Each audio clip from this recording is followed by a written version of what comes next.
Today is day 9 and it is the most challenging symptom. And so I find this kind of hard to answer.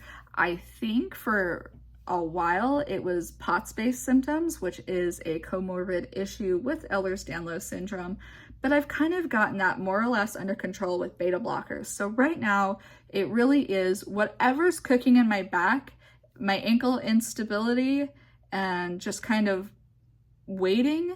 A lot of people don't understand that, like, I feel like a lot of getting healthcare is just waiting for the moment where it's an opportune or the best, safest time to take care of an issue. So there's like multiple surgeries I will need in the far off future, but I don't have them right now because I have not hit a point of needing the surgery. That doesn't mean that I have hit a point where I am not symptomatic. I'm just kind of waiting for it to become bad enough clinically, pain-wise, I still experience it, but to get that treated. And so again, returning back to like, what's your hardest symptom? Like what's like your most prominent, most difficult to deal with symptom? I would definitely just say the joint instability that leads to the joint pain. Is really hard to get treatment and assistance and help when it comes to those types of injuries.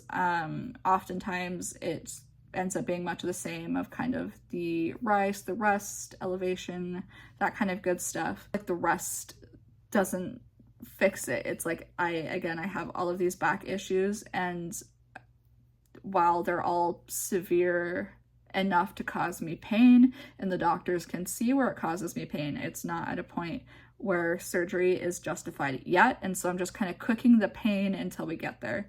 I have like a stomach hernia, which is like a couple centimeters under needing to be operated on, and we're just gonna kind of wait it out and see. And so while that might be the cause of some of my stomach issues, again, EDS affects all parts of the body, including the stomach. And from what I've understood, it's extremely common to have things like hernias and different things pushing where it's not supposed to, or stretching where things aren't supposed to go. But yeah, I think those are like the most troublesome, problematic things that I have. And then I have my ankles, which I repeatedly injure.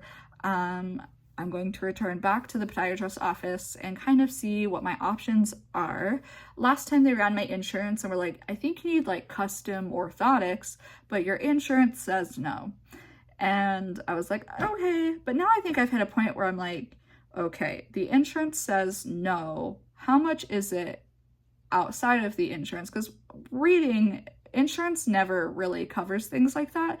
And so I'm just curious, like, what I could do to deal with that. But it's like my ankle instability, my plantar fasciitis pain, my feet, big symptoms, my back, my coat hanger triangle pain, and when I'm not on my medication, my POTS symptoms, I think, are most affecting me. Right now, this is a little bit of a shorter one, but yeah, that's kind of what I'm cooking. This is much of the same, I feel like, as I filmed a couple of days ago.